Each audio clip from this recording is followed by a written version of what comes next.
மக்கள் பிரச்சனை குறித்து உள்துறை அமைச்சரிடம் பேசுவதற்காக வந்திருக்கிறேன், உள்துறை அமைச்சரை சந்திப்பேன்னு சொல்வதை எது சார் தடுக்குது எடப்பாடி பழனிசாமிக்கு? ஏன் சார் காலையில ஒரு ஸ்டேட்மெண்ட் கொடுத்துட்டு சாயங்காலம் இன்னொரு ஸ்டேட்மெண்ட் கொடுக்குறாரு? இந்த நாட்டினுடைய உள்துறை அமைச்சரை இந்த மாநிலத்தினுடைய எதிர்கட்சி தலைவர் போய் சந்திக்கிறாரு, அதிகாரப்பூர்வ சந்திப்பா நடத்துங்க. என்ன பிரச்சனை உங்களுக்கு? ஏன் திரைமறைவு சந்திப்பாக அதை நடத்தணும்னு நினைக்கிறீங்க? ஒன்றுபட்ட அதிமுகங்கிற விவகாரத்துக்குள்ள அவர் வரமாட்டேங்கிறாருங்கிற செய்தி எல்லாம் எஸ்பி வேலுமணி சொல்லியிருக்காரு. அதெல்லாம் எனக்கு தெரியாது. மார்ச் 31 வரைக்கும் அவகாசம்னு கெடு விதிச்சுட்டு போனார் அமித்ஷா. அப்ப கெடு விதித்த அமித்ஷாவின் கையில் தான் அதிகாரம் இருக்கிறது என்பதை இப்போது எடப்பாடி பழனிசாமி நிரூபித்து, எடப்பாடி பழனிசாமி மும்மொழி கொள்கை விவகாரம் குறித்தும் டீலிமிட்டேஷன் குறித்தும் அமித்ஷாவையும் மோடியையும் சந்தித்து பேசுவதற்கு தான் டெல்லிக்கு போனார். இதெல்லாம் மக்கள் நம்புவாங்கன்னு நீங்க நினைக்கிறீங்களா? சிம்பலை முடக்கிறதுக்கு பாக்குறாங்க. எங்க கட்சிக்குள்ள உள் விவகாரத்துல தலையிடுறதுக்கு தேர்தல் ஆணையம் பாக்குறது. இதை ஜனநாயக ரீதியாக அதிமுக எதிர்கொள்ளும். பகைவர்கள் எந்த வழியில் வந்தாலும் அவர்களை வீழ்த்துவோம். நாங்கள் ஒரு காலமும் ஒன்றிய அரசுக்கு அடிபணிய மாட்டோம். டிக்ளேர் பண்ண சொல்லுங்க எடப்பாடி பழனிசாமி. பண்ணுவாரா சார்? அதை பண்றதுக்கான துணிச்சல் எடப்பாடி பழனிசாமிக்கு இருக்கா?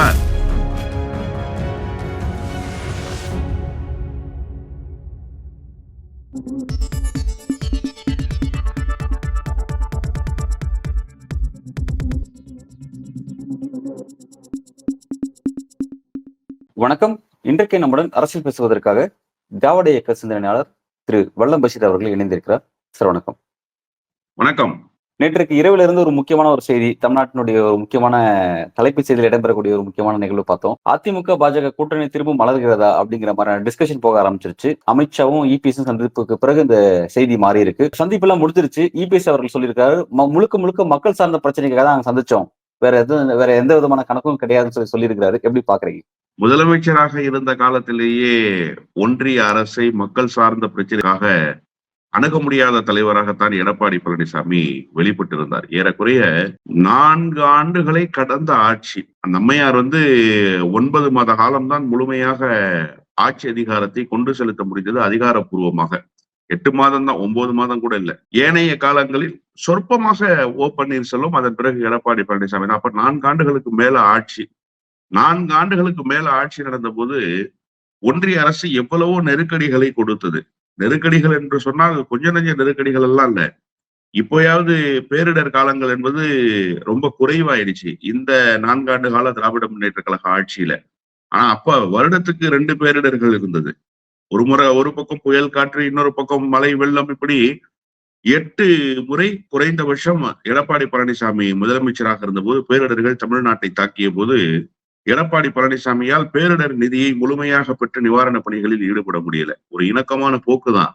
ஆனா அதையே அவரால் மக்கள் பிரச்சனையை மாற்றி ஒன்றிய அரசை அணுக முடியாத சூழலில் தான் எந்த நிலையிலிருந்து எடப்பாடி பழனிசாமி ஒன்றிய அரசை அணுகினார், எப்படி ஒன்றிய அரசை அணுகினார் என்பதை இந்த தமிழ்நாடு பார்த்திருக்கிறது. ஒரு திடீரென மக்கள் பிரச்சனைக்காக அவர் போய் ஒன்றிய அரசை அணுகுகிறார் என்று சொன்னால் இதையெல்லாம் நம்புவதற்கு தமிழ்நாட்டு மக்கள் ஒன்றும் முட்டாள்கள் அல்ல. ஒண்ணுதான் யதார்த்தமான செய்தியை நாம பேசுவோம். முதல் நாள் சட்டப்பேரவையிலிருந்து விடைபெறுகிறார்.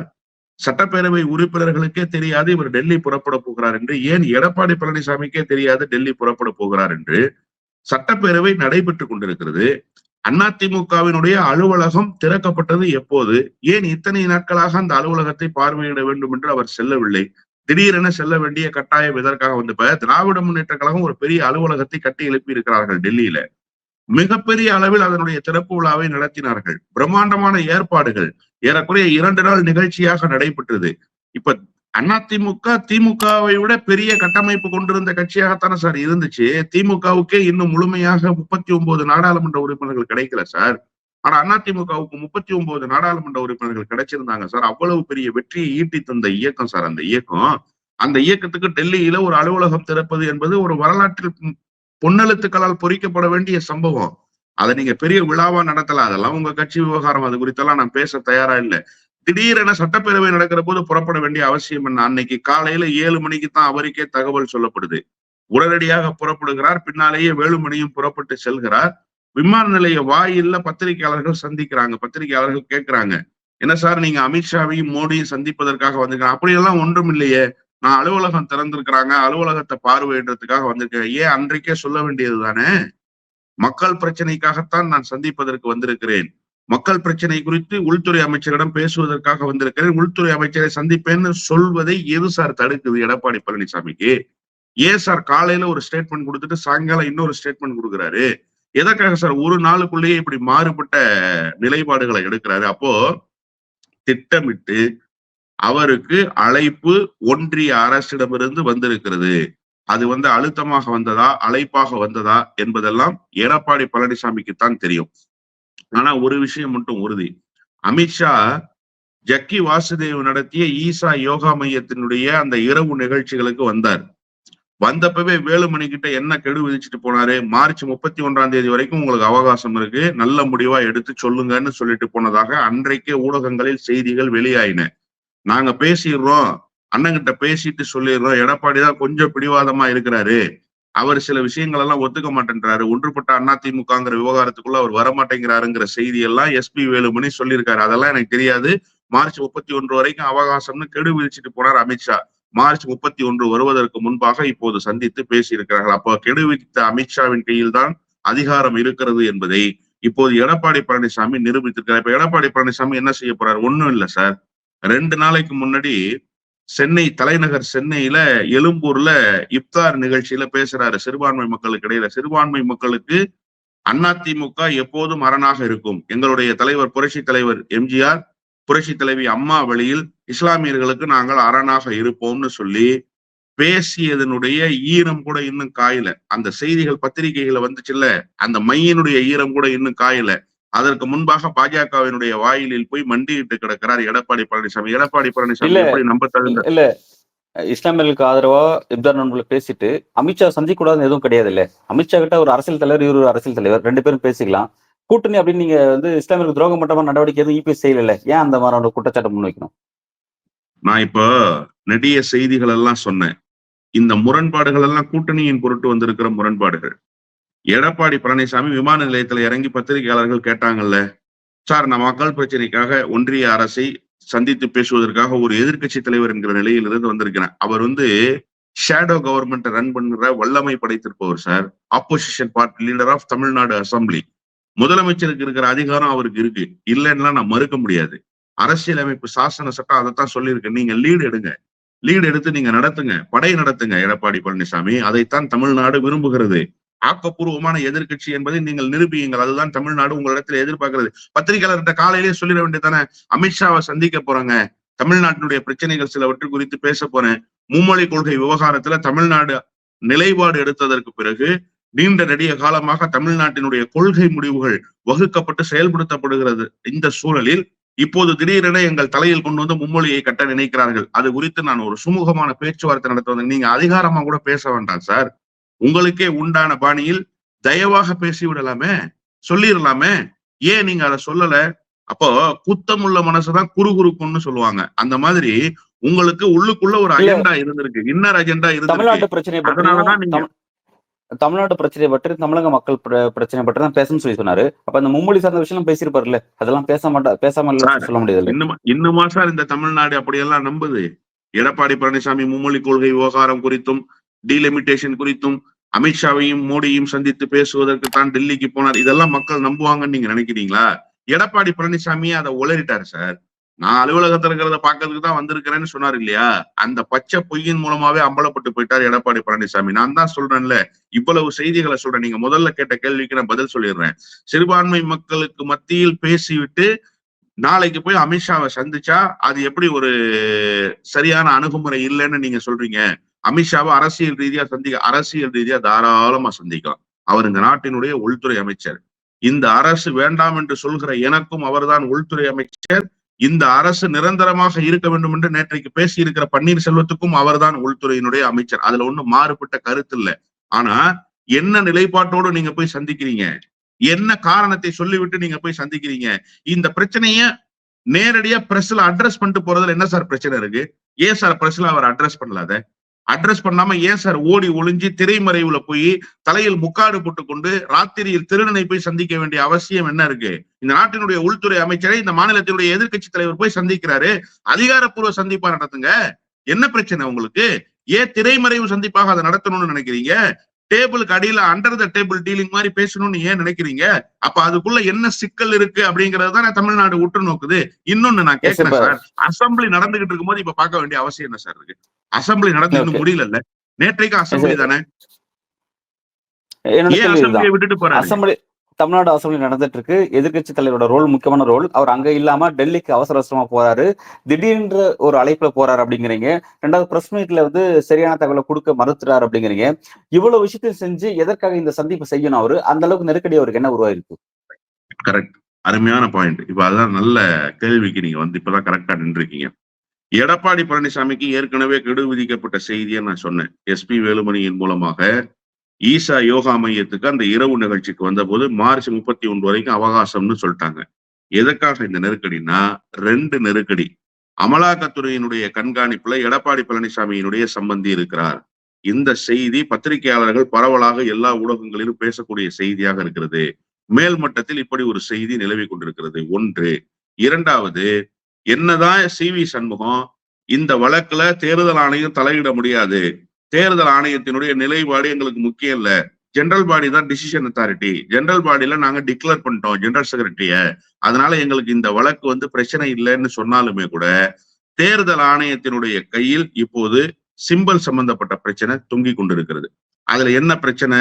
தேர்தல் ஆணையம் ஒரே ஒரு கேள்வி கேட்கிறாங்க. CV சண்முகம் சொல்றதெல்லாம் சரிதாங்க, ஆனா ஜெனரல் பாடி முடிவு எடுக்க முடியாது, அந்த கட்சியினுடைய அடிப்படை உறுப்பினர்கள் சேர்ந்து தலைமையை தேர்ந்தெடுக்கணுங்கிறது அந்த கட்சியினுடைய பைலா. அந்த கட்சியினுடைய நிறுவன தலைவர் MGR அவர்கள் அந்த பைலாவை அப்படித்தான் வகுத்திருக்காரு. இது தொண்டர்களால் தேர்ந்தெடுக்கப்பட்டிருக்கிற தலைமை இல்லை. அப்ப பைலாவுக்கு எதிராக இந்த தேர்வு நடந்திருக்கு. இவரை பொதுச் செயலாளர்னு அறிவிக்கிறதன் மூலமாக இவர் சிம்பலுக்கு ரைட் கொண்டாட முடியாது, உரிமை கோர முடியாதுன்னு தேர்தல் ஆணையம் சொல்லுது. இப்ப டிசிஷன் யார் கையில இருக்கு? தேர்தல் ஆணையத்தினுடைய கையில இருக்கு. இப்ப நாளைக்கு தேர்தல்ல இந்த விவகாரத்தை எதிரொலிக்கிற விதமா சிம்பலை முடக்கிட்டாங்கன்னா தேர்தல் ஆணையம் என்ன செய்வீங்க? எங்க போய் நிப்பீங்க நீங்க? அதிமுகன்ற ஸ்ட்ரக்சர் இருக்கிறதுனாலதான் எடப்பாடி பழனிசாமிக்கு அரசியல். அதிமுகன்ற ஸ்ட்ரக்சர் இல்லைன்னா எடப்பாடி பழனிசாமிக்கு அரசியல் கிடையாது. எடப்பாடி பழனிசாமி ஒன்னும் சுயம்பு கிடையாது. எடப்பாடி பழனிசாமி ஒன்னும் மக்களால் விரும்பப்படுகிற தலைவர் இல்ல. அந்த பேர் இயக்கத்தை வச்சிருக்கிறாரு.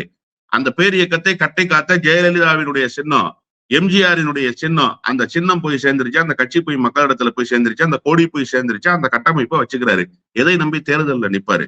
இப்ப இந்த நெருக்கடி எல்லாம் எப்படி சமாளிக்கிறது? ஏற்கனவே தேர்தல் ஆணையம் எப்படிப்பட்ட அமைப்பாக இருக்குங்கிறத இந்த நாட்டு மக்கள் பாக்குறாங்க. அமலாக்கத்துறை எப்படிப்பட்ட அமைப்பாக இருக்குங்கிறத இந்த நாட்டு மக்கள் பாக்குறாங்க. இப்ப ஒன்றிய அரசினுடைய தயவு இல்லாமல், ஒரே நிமிஷம் சார் நான் முடிச்சிடுறேன், ஒன்றிய அரசினுடைய தயவு இல்லாமல், ஒன்றிய அரசோடு இரக்கமாக இல்லாமல் இந்த 2ஐயும் எதிர்கொள்ள முடியாதுன்னு எடப்பாடி பழனிசாமிக்கு தெரியாதா? இது 2ம் இல்லாம, நம்மளுடைய தயவு இல்லாம எடப்பாடி பழனிசாமியில நிக்க முடியாதுங்கிறது அமித்ஷாவுக்கு தெரியும். அதனாலதான் 31ஆம் தேதி வரைக்கும் கெடு விதிச்சுட்டு போறாரு. அந்த நெருக்கடி தாழாமல் தான் இப்போது திடீரென ஒரு சந்திப்பு நடைபெற்று இருக்கிறது என்றுதான் நான் புரிந்து கொள்கிறேன். இல்ல சார், இப்ப இதுல இன்னொரு கேள்வி இருக்கு. இப்ப கட்சியினுடைய உள்விவகாரத்துல தலையிட போறாங்க, எலெக்ஷன் கமிஷன் தலையிட போறாங்க, சின்னத்தை கை வைக்க போறாங்க. இப்ப இதனால வந்து எடப்பாடி பழனிசாமியுடைய அரசியல் எதிர்காலத்துக்கு ஒரு பெரிய நெருக்கடி அப்படின்ற போது, அது எடப்பாடி பழனிசாமிக்கு மட்டும் தனிப்பட்ட நெருக்கடி கிடையாதுல்ல. அப்படி ஒரு விஷயத்தை எலெக்ஷன் கமிஷன் செய்யுது அப்படின்னா, அதன் காரணமா பிரதான அதிமுக கட்சி இங்க வந்து வீழ்ச்சி அடையுதுன்னா அது திமுக வெற்றி பெறதுன்னு வழிவகுக்கும். திமுக வெற்றி பெறதை எப்படி பாஜக அனுமதிக்கும்? அப்ப அதுக்காக வந்து அதிமுக உயிர்ப்போட இருக்கிறத வந்து பாஜக அமித்ஷா விரும்பதான் செய்வாங்க. எப்படி அந்த விஷயத்தை அலோவ் பண்ணுவாங்க? இன்னும் பாரதிய ஜனதா கட்சி RSSனுடைய அரசியல் புரியாமலேயே இந்த கேள்வியை நீங்க எழுப்புறீங்க. ஏக்நாத் ஷிண்டே முதலமைச்சர் ஆகணுங்கிறதுக்காக அரசியல் காய நகர்த்தல்ல ஈடுபடல. புரிஞ்சுதா உங்களுக்கு? ஏக்நாத் ஷிண்டேவே அதிகாரத்தை நோக்கி நகர்த்தணுங்கிறது மராட்டிய அரசியல்ல பாஜகவினுடைய சூழ்ச்சம் அல்ல. இன்னைக்கு என்ன ஆச்சு நிலைமை? தலைகீழா மாறிடுச்சா? அன்னைக்கு ஏக்நாத் ஷிண்டேவை சிவசேனாவில இருந்து பிரிச்சு கூட்டு வந்தாங்க. தேசியவாத காங்கிரஸ்ல இருந்து அஜித் பவாரை பிரிச்சு கூட்டு வந்தாங்க. கூட்டு வந்து ஒரு அமைச்சரை அவரைய அமைச்சு அதிகாரத்தை கொண்டு செலுத்தினாங்க. தேர்தல் வந்தது. இப்ப லீடு யாரு கைக்கு போச்சு? பாரதிய ஜனதா கைக்கு போச்சு. இப்ப இதே கான்செப்ட் தான். இப்ப என்னன்னா, அதிமுக பலவீனப்படணும். இந்த தேர்தல்ல திமுக ஜெயிக்கலாம், தப்பு கிடையாது. 2026ல திமுக ஜெயிக்கலாம். பாஜகவினுடைய கணக்கு இதுதான். ஆனா அதிமுகவை பலமிழக்க செய்வதன் மூலமாக திமுக எத்தனை நாளைக்கு சார் அதிகாரத்துல இருந்துட முடியும்? இன்னைக்கு நம்ம பிராக்டிக்கலா பேசுவோம். ஆன்டி இன்கம்பன்சின்னு ஒண்ணு உருவாகாதா? திமுக மீது மக்களுக்கு அதிருப்தியே வராதா? இன்னும் 30 ஆண்டு கால திமுகவுக்கே மக்கள் ஓட்டு போடுவாங்களா? மாற்றுன்னு ஒண்ணு தேவைப்படும்ல சார்.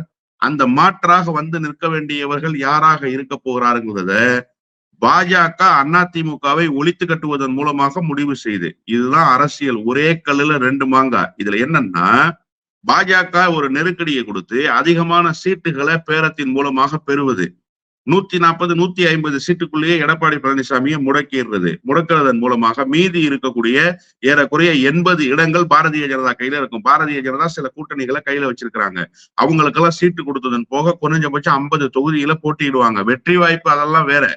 ஆனா 50 தொகுதியில ஒரு பெரிய கூட்டணியில போட்டியிட்டதுங்கிறதே பாரதிய ஜனதா கட்சிக்கு ஒரு மைல்கல் தானே. அப்ப ஆட்டோமேட்டிக்கா பலகீனப்பட்டு போகுது அதிமுக. அடுத்து வெற்றியை திமுக பக்கம் தள்ளிட்டா இன்னும் இலகுவா போயிரும் பாஜக அதிமுகவை வீழ்த்துவதற்கு. அதிமுகவினுடைய தோல்வி எடப்பாடி பழனிசாமி தோல்வியா எப்படி பார்க்கப்படும்? நீங்க நல்லா கேட்டீங்க. எடப்பாடி பழனிசாமியினுடைய தோல்வியாகத்தான் பார்க்கப்படும். தலைவர் தான் சார் பொறுப்பு.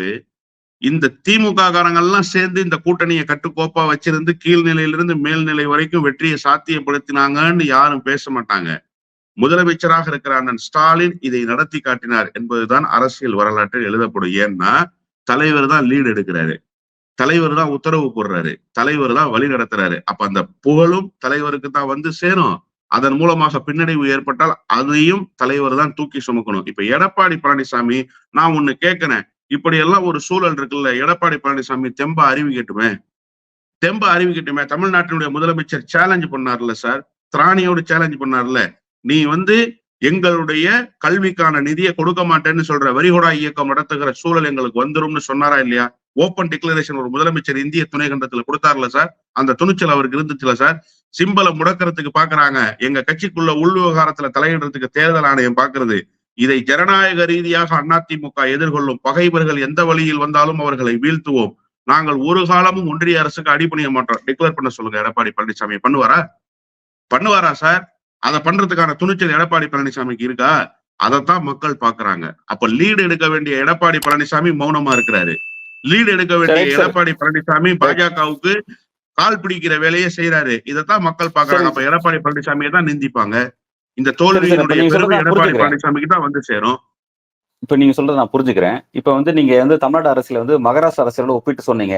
அங்க ஷிண்டே என்ன பண்ணாங்க, பிறகு பவார் என்ன பண்ணாங்கன்றதை நீங்க குறிப்பிட்டீங்க. அதிமுக பாஜக இந்த அரசியல் அடுத்த கட்டம் எதை நோக்கி நகருதுங்கிறத பொறுத்திருந்து பார்ப்போம். உங்களுடைய வருகைக்கும் உங்களுடைய கருத்துக்கும் மிக்க நன்றி. நன்றி.